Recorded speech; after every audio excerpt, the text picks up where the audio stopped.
I'm Nadine Mayenza. I'm the president of the International Religious Freedom Secretariat, and I just want to say let you know that the hearts are with the Kurdish people in Iran, in Iraq, that are standing for the rights of all to have freedom of religion or belief, and our heart goes out to the family, Gina's family. She was so brave, and it was such a tragic event, but the way people have rallied around to demand that this ceases and that this stops, that we're here rooting for you, praying for you, and looking forward to the day that you have freedom. I'm Shireen Tabor, and I'm the Director of Empower Women Media. We train women and men to be human rights and religious freedom activists, and we want the people of Iran and Kurdistan to know that we stand with you.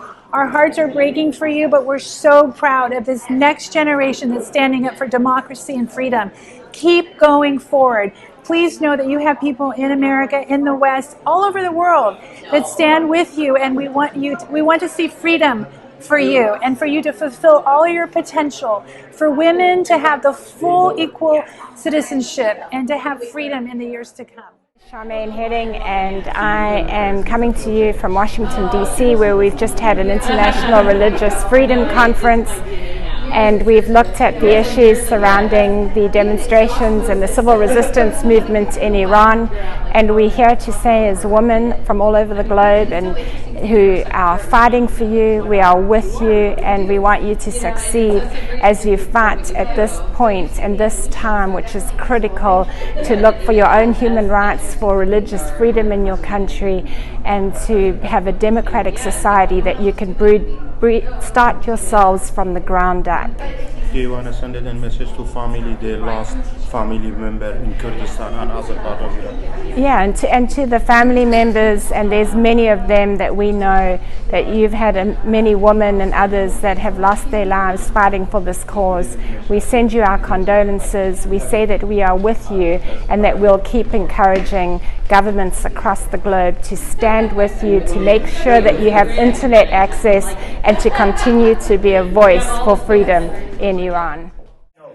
Hi, I'm Lauren Homer, President of Law and Liberty Trust. I want to send a message to the Iranian people, and particularly the family of Gina, who was so savagely murdered by the Revolutionary Guards. Despite what they say, we know what happened. And unfortunately, she was the first of hundreds who have been killed by the Iranian regime, when all they want is freedom to be themselves, express themselves, and live as they wish.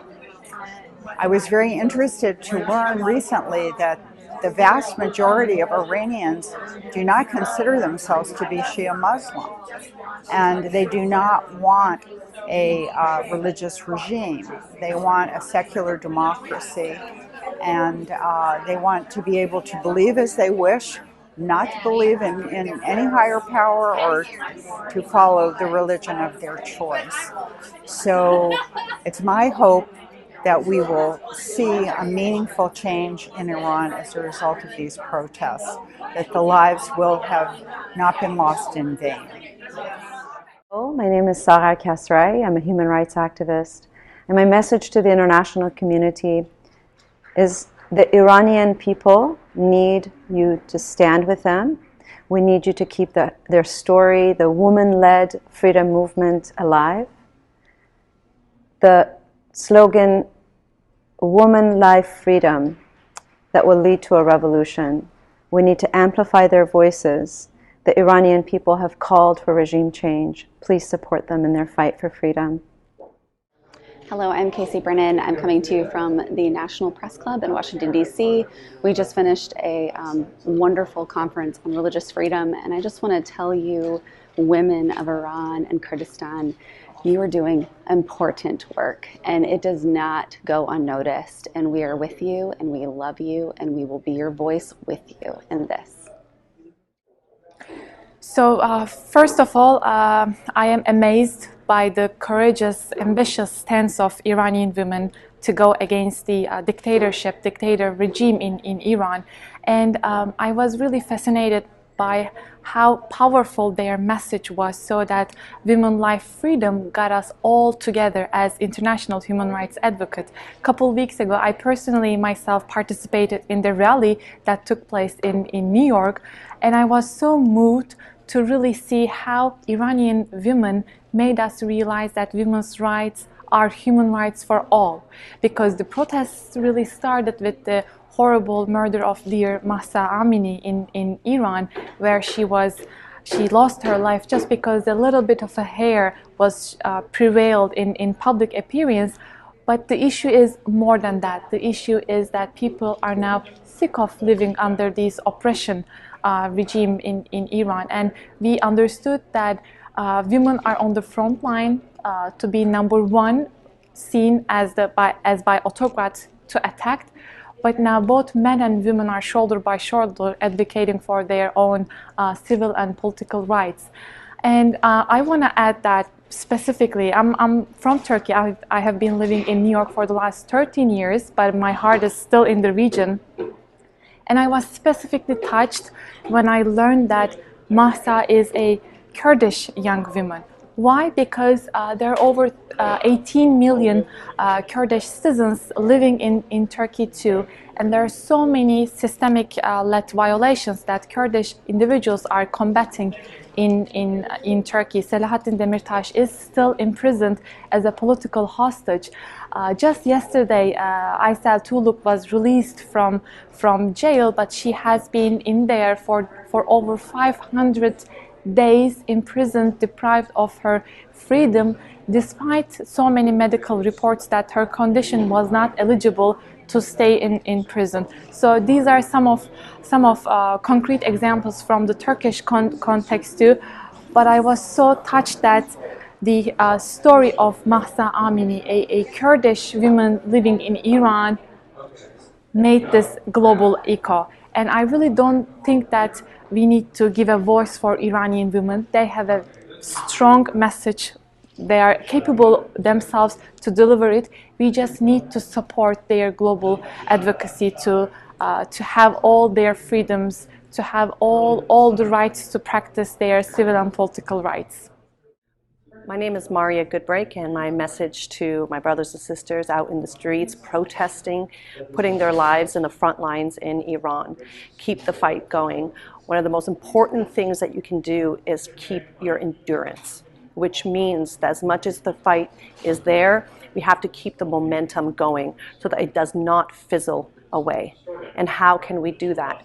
Be on the streets, keep the conversations going, and also, most importantly, we have to keep the media covered on this. So my message to you is stay courageous, stay fighting for the freedom, and keep the conversation going, and know that people around the world are praying for this movement and praying for you to have continued strength, and we'll continue to share our resources, our prayers, and our continued support in the amazing fight that you have out in the streets of Iran. All right. Hi, my name is Hulda Fahmy with Jubilee Campaign and Set My People Free. One of the things we do work with is repealing apostasy and blasphemy laws. And in at least 12 countries, there's the death penalty for apostasy. And I'm here today at the Earth Forum for Women in Washington, D.C. I myself am half Swedish and Sudanese, and I want to stand in solidarity with the women of Iran and support the protest. Their courage is incredible. I want to tell them to keep going, and we are going to keep lifting your voices and lifting your stories as much as we can from here. Keep fighting, and we stand up for Gina Amini, and for her, for the life she gave and the life she lived, and also for the women who are standing up for her and men in Iran right now. And I'm, like I said, half Sudanese, and the women in Sudan stood up against the Bashir regime, and through their work, they were able to topple the Islamic regime after 30 years. Unfortunately, the military came back in October 2021, but they are still out protesting. And I believe that now when we see women rising up in Iran, it's a great sign, and we will support you in your endeavor for freedom. And so I support the women, the Kurdish women, the Farsi-speaking women, all the women in Iran. Thank you.